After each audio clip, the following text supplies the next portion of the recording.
Merkantilisme lahir di Inggris dan Prancis, dipengaruhi oleh semangat Renaissance yang ditandai oleh kepercayaan akan kemampuan manusia, hasrat intelektual, serta penghargaan atas disiplin intelektual.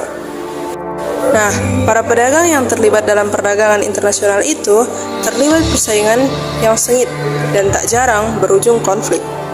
Oleh karena itu, para pedagang yang lahir sebagai akibat dari revolusi budaya itu atau Renaissance kemudian membutuhkan perlindungan negara.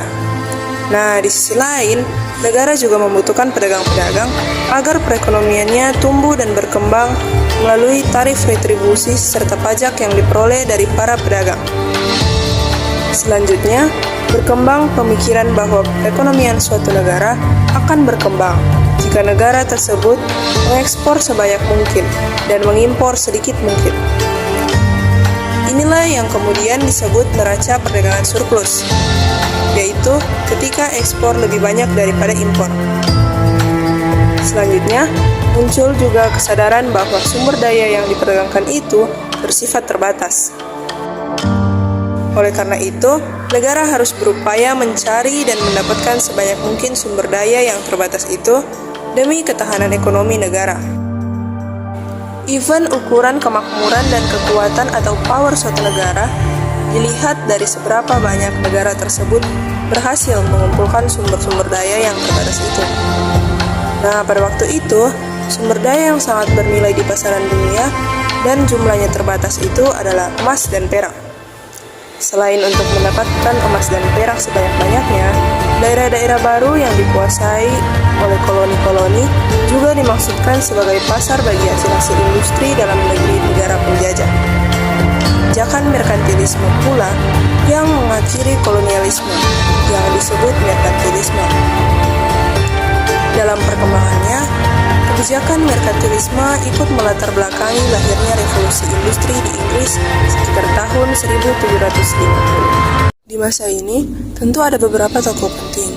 Yang pertama, ada Jane Bodin.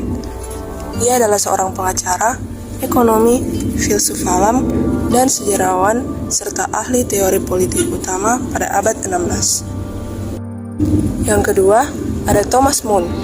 Ia adalah seorang saudagar dari Inggris yang membahas teori surplus perdagangan dan seorang negarawan Prancis yang menjabat sebagai menteri negara.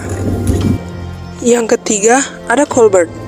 Ia adalah negarawan Prancis yang menjabat sebagai pengawas keuangan atau jenderal keuangan dan sekretaris negara untuk Angkatan Laut. Kemudian, ada David Hume. Ia dianggap sebagai salah satu filsuf terpenting untuk menulis dalam bahasa Inggris. Karya filosofis utamanya ada A Treatise of Human Nature tahun 1739 sampai 1740.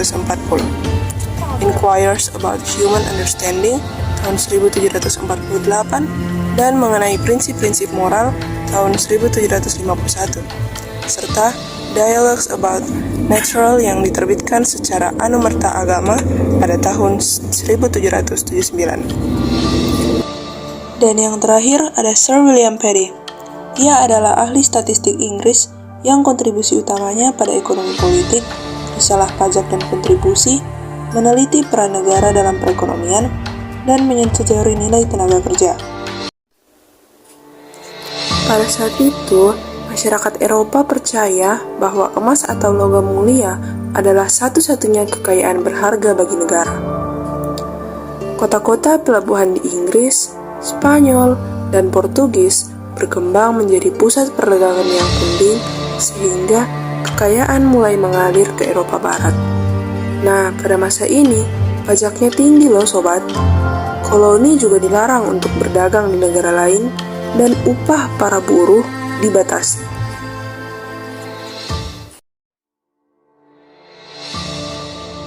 Tahu tidak sobat? Merkantilisme ini membuat kapitalisme dan penggunaan uang sebagai alat tukar berkembang loh. Tidak hanya itu, bursa efek atau pasar modal dan perdagangan surat berharga atau obligasi, serta perusahaan asuransi dan bank juga terlahir di era ini. Pada masa ini, perdagangan internasional melonjak secara signifikan dan terjadi revolusi di Inggris. Masa ini juga punya dampak bagi negara kita loh sobat. sekitar abad 16 hingga 18 Masehi, banyak pedagang-pedagang Eropa yang melakukan hubungan perdagangan dengan masyarakat Indonesia. Karena Indonesia adalah penghasil komoditas rempah-rempah yang sangat dicari di pasar internasional. Merkantilisme ini juga mendorong adanya kolonialisme dan imperialisme bangsa Eropa di Indonesia. Kongsi dagang Eropa datang dengan tujuan untuk memonopoli perdagangan di kawasan Kepulauan Nusantara melalui jalur perdagangan dan politik. Sobat Writer itu penasaran tidak sih apa saja pengaruh masa ini? Nah, yang pertama itu adanya pelarangan perdagangan yang dijalankan kapal asing.